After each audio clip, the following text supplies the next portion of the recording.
Alright, I promised to get a better video of this car, but if I don't catch one now, finding that most of these things are slipping away before I can even get a video.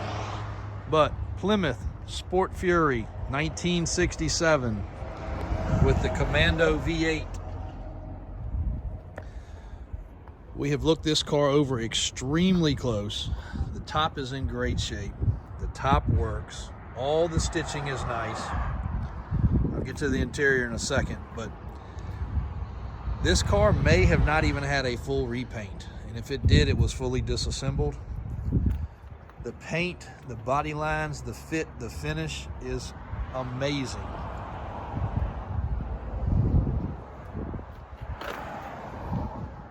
And I'll get a video when it gets into the showroom, but it's getting ready to hit the website very shortly. DavisAutosales.com or Davis4x4.com. Look at the interior of this car. 4-speed, completely original dash. My guy said all the gauges worked properly. Got the cool grip shifter.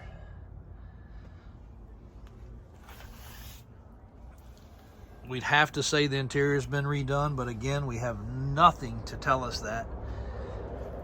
But it is absolutely 100% correct.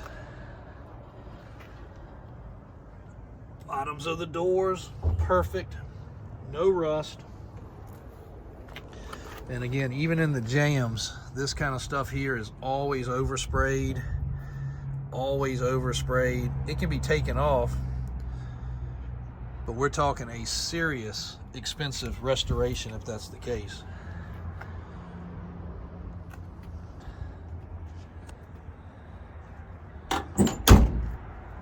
Now we'll get another video of it running and sitting in the showroom. All the stainless, all the chrome's right. Wheel covers, good condition tires. Even the original sticker there saying that the car has air conditioning, which is crazy, but it does. Doubt it works, but we'll give it a shot. VIN tag. Again, just one amazing, amazing car. Check the website for all the detailed pictures. And anything else you need from us, we'll be happy to get it for you. Again, just no real signs of paint, unless it was a fully disassembled actual restoration, which would be crazy, but I guess it's possible. But this is a laser straight Sport Fury 1967 classic car.